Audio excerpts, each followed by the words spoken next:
മനസ്സ് താളം തെറ്റിയാൽ നാം ഒരു ഭ്രാന്തനാണ്. ശരീരം തളർന്നാൽ നാം ഒരു രോഗിയാണ്. ശ്വാസമൊന്ന് നിലച്ചാൽ നാം ഒരു മയ്യത്താണ്. ഇനി പറയൂ സഹോദര, അഹങ്കരിക്കാൻ മനുഷ്യന്റെ കയ്യിൽ എന്താണുള്ളത്? കുറഞ്ഞ കാല ജീവിതം. സാധാരണഗതിയിൽ പറയാറുണ്ട്, ഒരു ദിവസം 8 മണിക്കൂർ ഉറങ്ങുന്ന ഒരു മനുഷ്യൻ അദ്ദേഹം 75 വയസ്സിൽ മരണപ്പെട്ടു പോയി കഴിഞ്ഞാൽ അദ്ദേഹത്തിന്റെ ജീവിതത്തിലെ 20 വർഷവും അദ്ദേഹം ഉറങ്ങിത്തീർത്തു എന്നാണ്.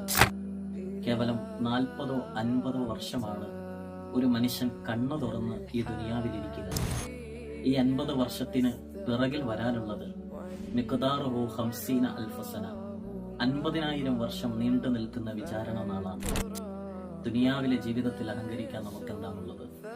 ഈ സുഖങ്ങളും ആർഭാടങ്ങളും നമ്മൾ അലങ്കരിക്കുന്ന പദവികളും എല്ലാം താൽക്കാലികം മാത്രമാണ്, അതെല്ലാം നശ്വരമാണ് എന്ന ചിന്ത ഓരോ സെക്കൻഡിലും, ഓരോ മിനിറ്റിലും, ഓരോ മണിക്കൂറുകളിലും നമ്മുടെ ഹൃദയങ്ങളെ കീഴടക്കട്ടെ.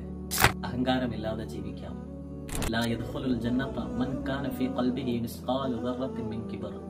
അഹങ്കാരത്തിന്റെ ഒരു അണുമണിത്തൂക്കം അളവ് ഒരാളുടെ ഹൃദയത്തിലുണ്ടെങ്കിൽ അദ്ദേഹം സ്വർഗം കാണില്ല, സ്വർഗത്തിന്റെ പരിമളം ആസ്വദിക്കില്ല എന്ന് പറഞ്ഞു പരിശുദ്ധ പ്രവാചകൻ നബിയുനാ സ്വല്ലല്ലാഹു അലൈഹി വസല്ലം.